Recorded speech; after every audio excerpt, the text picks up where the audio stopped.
Hello friends, welcome to Testing Talks Latest. Today I am going to explain disadvantages with implicit wait. There are different kinds of waits are available with Selenium, such as implicit wait, explicit wait, and fluent wait. Implicit wait will wait globally until all the elements in the page to be loaded, and explicit wait will be wait until the specified element to be loaded, and fluent wait will wait until the maximum timeout, and based on the exception need to be ignored or based on the polling timeout. So implicit wait will have disadvantages such as execution time will be longer or flaky tests can be created. So since implicit wait will wait for the complete page load based on the execution specification time cannot be walked. Let me give one example for the implicit wait and how it can cause execution time longer. I'm going to create a class implicit wait.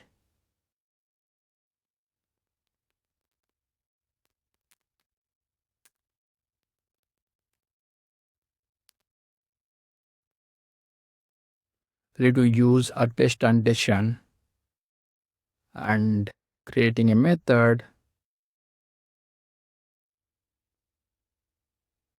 public void verify implicit wait,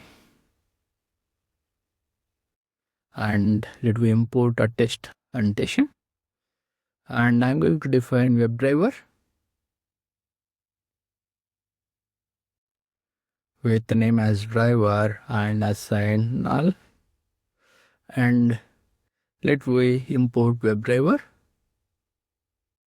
and assign driver to new Chrome driver.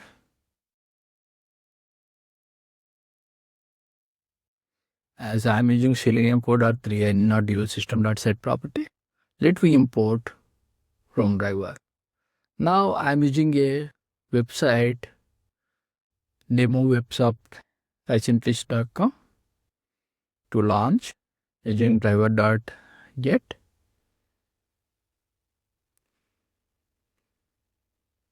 In this website, I'm going to click on a link computers.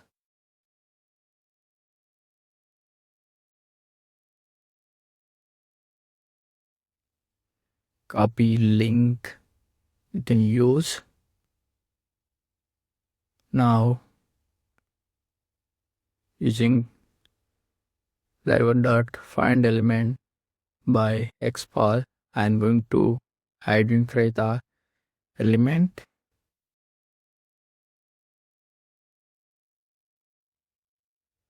Driver.find element by XPath with a relative XPath having link A. This is the common tag for links. So it at its reference equals to computer.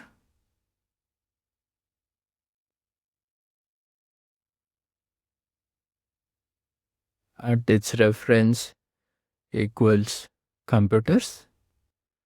Now let we use this to identify our locator.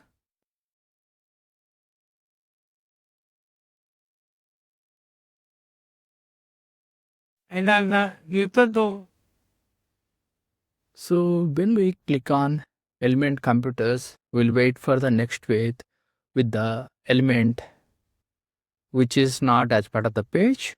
So let we import web element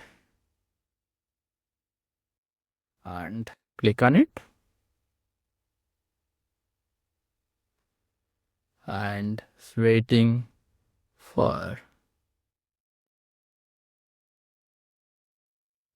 elements using driver.manage timeouts implicit wait. So this is the way to wait using implicit wait.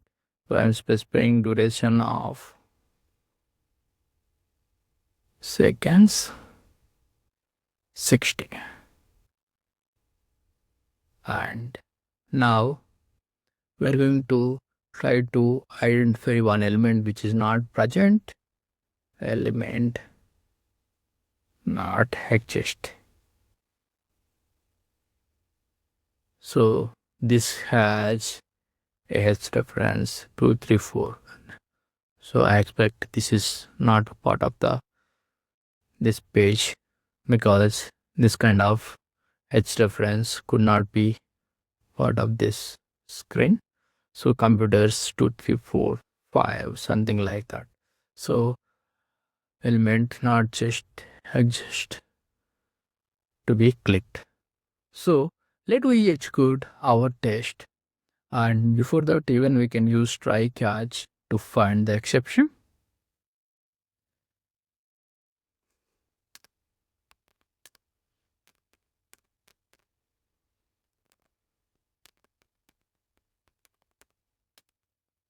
Let we print our exception.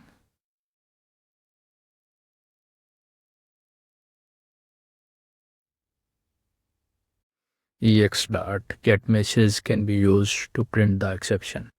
Let we run. It is better to debug to see how much time it is waiting to identify the elements. So I'm going to run this test implicit way.